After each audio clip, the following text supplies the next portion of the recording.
और दोस्तों, अभी तक जो आपने सुना वो ये था कि जिंदगी में आप जो सोचे वो हो सकता है। अब इसके बाद की आगे की कहानी बहुत इंपॉर्टेंट है कि वो सब पाने के लिए हमें क्या क्या करना पड़ेगा। सोच तो लिया है, अब सोचने के बाद बहुत कुछ चीजें करनी पड़ेगी। Hello hello hello hello hello hello hello hello, ठीक है, यस, धन्यवाद। क्योंकि वो माइक में कैसा होता है, पूरा मजा नहीं आता, ऑर्केस्ट्रा वाला फीलिंग आती है। तो एनीवेज, चलिए, तो बहुत खुशी है मुझे कि 2 साल के बाद दोबारा आप लोगों ने मुझे बुलाया।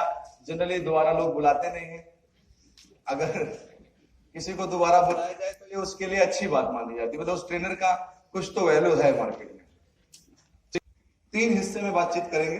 पहला हिस्सा ये रहेगा कि मेरा जो व्यवसाय है वो क्या है, दूसरा हिस्सा उस व्यवसाय में मुझे क्या क्या करना है, और तीसरा हिस्सा मैं कौन से प्रोडक्ट पे, किस कॉन्सेप्ट पे, किस आइडिया पे काम करूं जिससे मेरे बचे हुए ये 4.5 महीने जो एमटीआईटी के हैं, या 6 महीने या 6.5 महीने जो मेरे इस फाइनेंशियल ईयर में है, उसमें मैं 100 पॉलिसी, 150 पॉलिसी, 200 पॉलिसी या 500 पॉलिसी या 1000 पॉलिसी, जो भी आपने लक्ष्य बनाया होगा वो आप पूरा करें। तो 3 हिस्से में इस पार्ट को डिवाइड किया जा रहा है। तो अगले 2.5 से 3 घंटे जो हम बात करेंगे वो 3 हिस्सों में बातचीत करेंगे। मैं उम्मीद करता हूं कि आप सभी के पास लिखने के लिए कुछ तो होगा। Very nice. तो क्योंकि अभी जो आप सुनने जा रहे हैं वो ट्रेनिंग है, मोटिवेशन नहीं है। मैं आपको मोटिवेट करने नहीं आया हूं, मैं आपको ट्रेनिंग देने आया हूं कि आपको क्या करना चाहिए, ठीक है। तो इसीलिए लिखना पड़ेगा, सुनना पड़ेगा, समझना पड़ेगा। कुछ बातें हम करेंगे, वही बेसिक बातें हैं, यहां से हम शुरुआत करेंगे, बातचीत करेंगे, फिर हम लोग आएंगे कि क्या है। तो पहला हिस्सा, दूसरा हिस्सा और तीसरा हिस्सा, तीन हिस्से में इस पूरे प्रोग्राम को डिवाइड किया गया है। 3 हिस्से में इस प्रोग्राम को डिवाइड किया गया है, 3 हिस्से में हम बातचीत करेंगे। लाइफ इंश्योरेंस का जो बिजनेस है बड़ा जबरदस्त बिजनेस है। मैं हमेशा एलआईसी एजेंट को सपोर्ट करता हूं, मैं हमेशा इंश्योरेंस एजेंट को सैल्यूट करता हूं। मैं 16 साल से आपके बीच में काम कर रहा हूं और हर हमेशा ये बोलता हूं कि आप सबसे दुनिया का बेहतर काम कर रहे हैं। क्यों मालूम है? क्योंकि आप वो काम कर रहे हैं जिसको कोई करना नहीं चाहता, और सामान वो बेचते हैं जो कोई खरीदना नहीं चाहता। है ना? समझ में आ रहा है? कुछ कुछ जो आगे बैठे हैं उनसे निवेदन है, या तो पीछे बैठे या तो थोड़ा मुस्कुराएं, क्योंकि जिस हिसाब से आप मुझे देख रहे हैं बहुत देर तक मैं बात नहीं कर पाऊंगा। मेरी मृत्यु कभी भी हो सकती है, क्योंकि एक तो आप आगे बैठे हैं, ऊपर से आप ऐसे देख रहे हैं, तो वक्ता कभी भी मर सकता है, ठीक है। हेलो, तो थोड़ा कोई कोई ऐसा भी होगा जिसका आने का मन नहीं था, उसको लाया गया है, मतलब उसकी इच्छा नहीं थी, कसम उसम खिला के उसको बुलाया गया ट्रेनिंग में, ठीक है। तो अब आ गए हो तो अब सुन लो यार, यस या नो? तो थोड़ा थोड़ा एनर्जी लेवल रखिए। देखिए दोस्तों, काम वो जो कोई करना नहीं चाहता, सामान वो जो कोई खरीदना नहीं चाहता, यस या नो? ये धंधा ऐसा। मेरे एक मित्र का, मेरे स्टूडेंट भी हैं, दोस्त भी हैं, वो एक बार बोलने लगे, बोले सर, जब मैंने एलआईसी की एजेंसी ली और एजेंसी लेने के बाद जब मैं अपने घर गया और घर जाके मैंने अपने पिताजी को बताया कि पापा मैं पास हो गया। किसमें पास हो? वैसे एलआईसी एजेंट में। तो बोलते मेरे पापा इतने खुश हो गए, इतने इमोशनल हो गए, मुझे गले से लगाया, मुझे माथे पे चुम्मा लिया, बोले बहुत अच्छा काम है, जिंदगी में आगे बढ़ो, तरक्की करो। सर बड़ी खुशी हुई। फिर पत्नी के पास गया, बोला आज से एजेंसी शुरू की है। पत्नी ने पूरा आरती वारती निकाला, अरे वाह मेरा पति मेरा देवता है, ठीक है। ऐसा करके उसने आरती वीरती निकाला, तिलक विलक लगा के थोड़ा बोला जाओ खुश रहो, अच्छे से काम करना, तुम ही के भरोसे तो दुनिया है हमारी।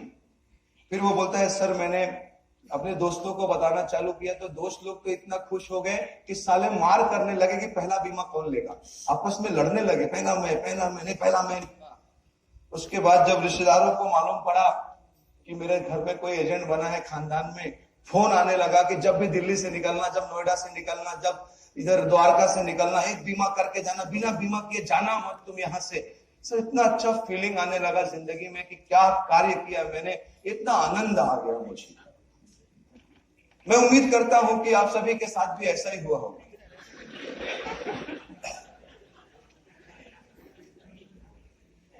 हाँ या ना? जिसके जिसके साथ भी ऐसा हुआ है जोर से बोल दीजिए। जिसके जिसके साथ ऐसा नहीं हुआ है जोर से बोलिए।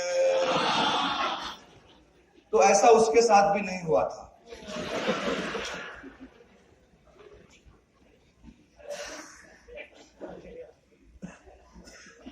ऐसा किसी के साथ नहीं होता है। समझ आ रहा है आपको? देखिए एक बात समझिए, पहला बात समझिए, सुन लीजिए पहले। देखिए मुझे यहां बोलने का पैसा मिला है तो मैं तो बोलूंगा। आपको ताली बजाना है कि नहीं बजाना वो डिसाइड करिए, लेकिन बजाइए तो ढंग से बजाइए, नहीं तो मत बजाइए। टाइम मत। क्योंकि मेरा जो कार्य अब तो मुझे 3 घंटे के लिए मनोज सर ने और सबने बुक कर लिया है, मेरा बुकिंग हो गया है। अब यहाँ जो भी करना, कथक, मुजरा, डांस सब करा जाएगा, चलेगा साला 3 घंटा धंधा, ठीक है। लेकिन ऑडियंस का भी तो कुछ जिम्मेदारी है कि नहीं है? हाँ, वेरी नाइस। तो उसके साथ भी ऐसा नहीं हुआ था। ऐसा किसी के साथ होता ही नहीं ये दुनिया में। यहाँ उल्टा होता है। यहाँ सबसे पहले बाप ही पूछता है, साले और कोई काम नहीं मिला तुमको?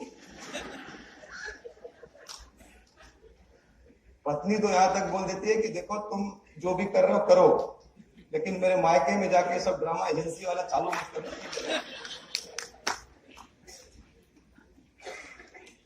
दोस्त लोग तो साले मिलना छोड़ देते हो। तो मैंने जानने का, समझने की कोशिश किया, ऐसा क्या वजह है, क्या कारण है, क्या ऐसी वजह है, क्या ऐसी चीज है, क्या ऐसी कारण है कि इंश्योरेंस एजेंसी को लोग एक्सेप्ट नहीं करते। बहुत कम लोग इस बिजनेस में आना चाहते, जो आते हैं उनको बहुत सारे दर्द है। इसीलिए मैंने बोला ना, मैं आपको सैल्यूट किया, क्योंकि आप वो काम करते हैं जो काम कोई, और वो सामान बेचते हैं जो कोई खरीदना नहीं चाहता। ताकत है एजेंट के अंदर। 2 किडनी नहीं 3 किडनी होती है। एजेंट कोई आम प्राणी नहीं है। ये हम लोग जो सेल्समैन लोग हैं ना, मैं और आप दोनों, हम लोग विशिष्ट प्राणी हैं। हमारा अलग से हिसाब किताब रखता है, ठीक है सब। तो मैं बहुत रिसर्च किया कि ये वजह क्या है, जानने की कोशिश की, तो मुझे 2 बातें समझ में। ऐसा नहीं है हर व्यक्ति जो इंश्योरेंस में है वो अच्छा ही करना चाहता है। लोग देखिए, इस दुनिया में एक नियम है सर। आपने पतंग उड़ाया है कभी? पतंग कभी ना कभी उड़ाया होगा, या मकर संक्रांति में उड़ाते होंगे 14 जनवरी को। पतंग अगर आप उड़ाते हैं, ध्यान सुनिएगा, और पतंग आपका नीचे नीचे उड़े, मतलब ज्यादा ऊंचाई पे नहीं जाए, थोड़ा नीचे नीचे उड़े, तो आपका पतंग जो है वो कोई ना कोई पकड़ लेगा, या कहीं ना कहीं फंस जाएगा, कहीं ना कहीं उलझ जाएगा, कोई ना कोई बच्चा काट देगा। यस या नो? लेकिन अगर आपका पतंग टॉप में उड़े, एकदम ऊंचाई में उड़े, आसमान में उड़े, तो आप भाभी जी को भी डोर पकड़ा दोगे कि तुम पकड़े रहो, तो वो डोर पकड़े भी रहेगी और पतंग उड़ता रहेगा। यस या नो?